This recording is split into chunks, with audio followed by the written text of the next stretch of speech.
Hello everyone and welcome to day 3 of Python expert tutorial series. In this video we are going to learn the next phase in Python learning, that is your operators, and we have different types of operators in Python. So today in this video we are going to learn top 5 operators we have in Python. So you can see over here on the screen, the first one is arithmetic operators, the second one is assignment operators, then we have comparison operators, then we have logical operators, and the last one is membership operators. We are not going to cover identity and bitwise operators in this video. So let's start with the first one, which is your arithmetic, right? So all these operators, right? These are the operators which we use in Python, and their meaning is actually over here. And how should we use them is over here. So we are going to use all of these one by one into the Python, right? I'll go to my Google Colab. So I have already created the operators in Python name of the file. It's already connected, right?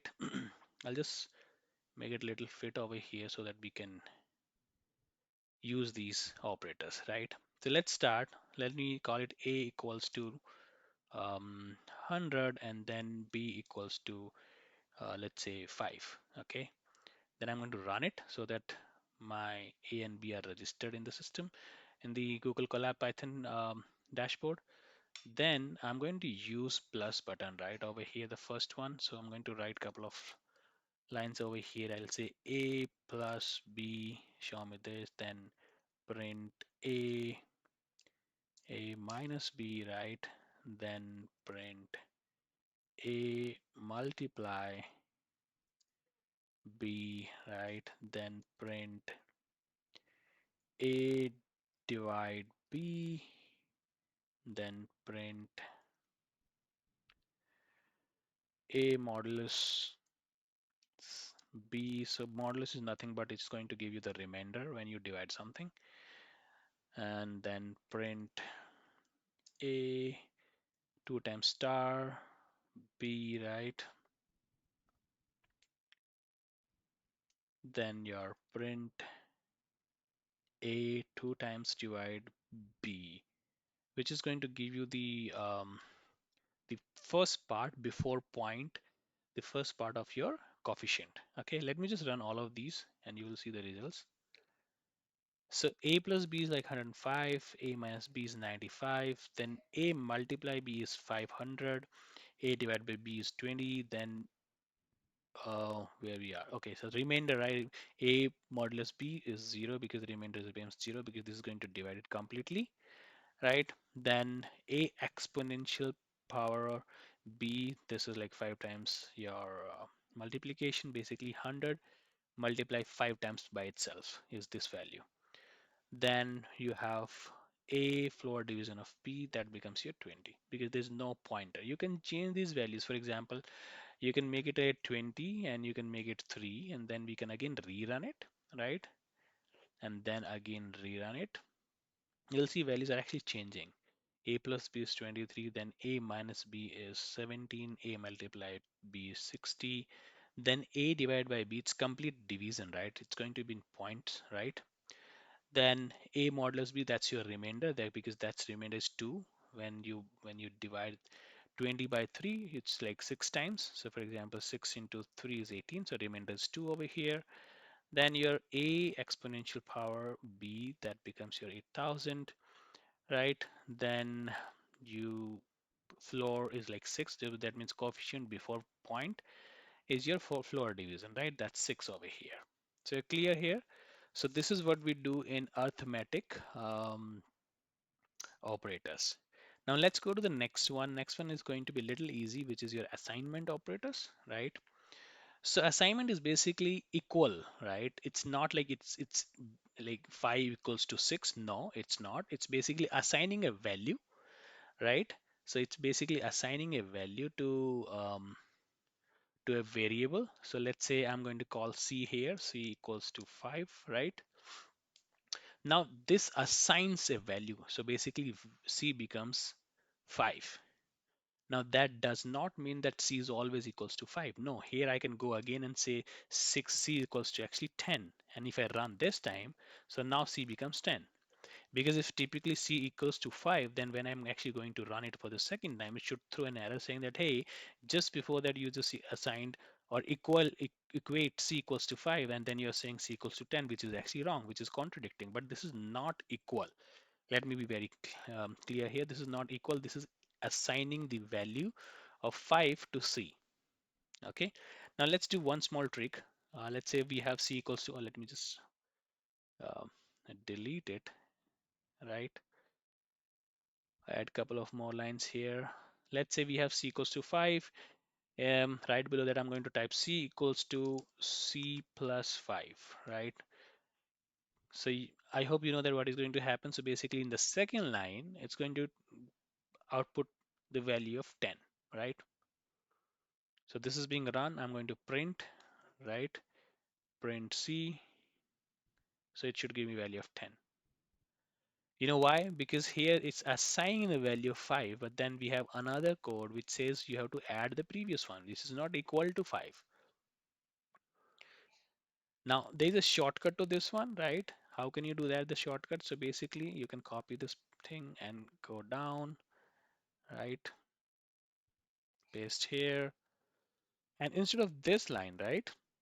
What you can say, sorry, what you can say is c equals to plus equals to 5. You know what is going to happen now? Again, the same thing. It's basically c equals to c plus 5 only, this piece.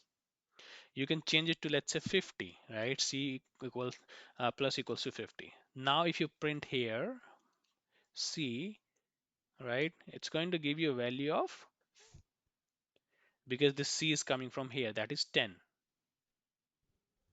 You feel me? Okay, so basically the plus sign here, or the negative sign, or the multiplication sign, or the division sign, all these will have the same impact. So these are nothing but the shortcuts. Okay, so this is all about the assignment, right? Now we are going to do something about comparison, right? So I hope you know the comparisons. So compare, now this is equals to, right? 2 time equal sign is basically equals to, that D is actually equals to E. If it is not equals to E, this is the way we are going to write it.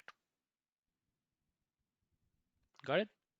This is greater than, this is less than, this is greater than or equal to, this is less than or equal to. We are going to use all of these, for example, and just be very clear here. So the output, right? So the output of these operators is basically a Boolean data type. So basically a true and a false, or in other terms, 0 or a 1. Okay. So let's test these comparison operators as well. So for example, I'm going to say D equals to 5 and E equals to 5 as well. Now print, sorry, the P has to be small, print D equals to E, right? First I need to run this and then run below. So it's going to say true. Why? Because it's a Boolean, right? It's an output. So the comparison operator, which is equals to, is being used here, and the output is Boolean. Got it? Now if I change and put it over here, let's say z equals to 10, and then I am trying to say print um, d, sorry, print d equals to 10, right? And then try running it. It's going to say false, because d is 5 and z is 10. But if I say is it not equal to, right, it is going to come out as true, because that's true. 5 is not equals to 10, right? Or this. Oh, I haven't run this, so I'll run this one time and then come back here and rerun it. Yeah, that's true. Basically the same way you are going to use greater than, less than, right? Greater than, equal to, less than, equal to, these operators in Python as well.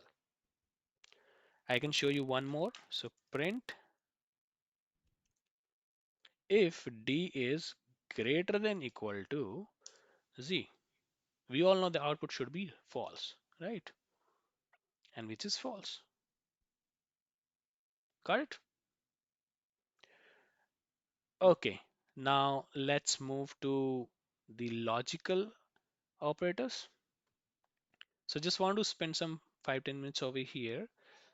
So we have typical three types of operators over here under logical operators category. The first one is AND, right? So basically we have two statements, right? Like f is less than 5, f is less than 10. Both should be true. Then only the output will be true. I can show you with one example here. For example, let's say f equals to 10 and g equals to um, 10, and then let's say I equals to 2. Now I'm going to print, right? I'm going to print under logical that the first value, basically I, is greater than, or basically less than, I would say less than um, G, and then I'm going to put a AND command in between, and, right, again another bracket, G is greater than, or I would say equal to F, right? I'll just remove the space from here. Now basically what I have written over here, I'm actually putting two different operators over here, but the combination is with the AND. So this is the first statement, I is less than G. We all know that 2, which is assigned to I, 2 is less than 10, which is true. So the output of this piece is actually true. Then how about the second piece of information, like second set here? So G is equals to F. That is also true. So both the statements are true. So the output should be true. I didn't run it though. Okay. So that is true. Now, either one of the statement is actually false. The output should be false. For example, I just changes G is not equals to F. Now the output should be false. Whereas if I replace this thing with OR, where in OR any of the statement is true, the output should be true. So for example, if I go and change it to OR, right? The output should be true because we know the first part of it, I is actually less than 0, which is less than G, which is actually right. So 2 is actually less than 10. So this piece, the first part of the print, is actually true. And we are using a or logical operator over here. So in that we have one condition which says that either party, either logical reasoning is here or either logical part is actually true. So that is going to be true output. Now, the third one is not, which is going to reverse the output. So for example, in the same piece, if I just copy this, right, go over here, sorry, go over here and paste it. And right before that, I say not and put a bracket and close it with a bracket. And that's it. And if I run it now, so because we know that when we ran it, it was true and it is going to reverse the output, which is going to be false, right? So anything which is like right before that, before the not operator, it will reverse it. You follow? In case you have any doubts, please put into the comment section so that I can come back to you. Okay. Now let's go and check the last one, which is the membership, right? So membership is nothing but actually checking if you have a specific value present in your object, right? If it is not, then you are going to say in. Or if it is in, then you are going to use in. If it is not, then you are going to use not in, right? So let's take one example here as well. Now let's say I'm going to define x equals to, let's say something like that. Welcome to Python tutorials, right? Something like that. Now I'm going to print something, right?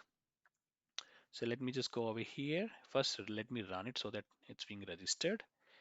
Now I'm going to run a print where I'm going to look for word Python, right?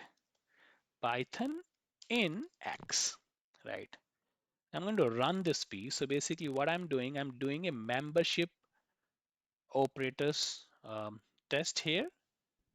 So when I say true, because we already have Python. Now this is, I think, let me just test it for the case sensitive. It is, I remember this is a case sensitive.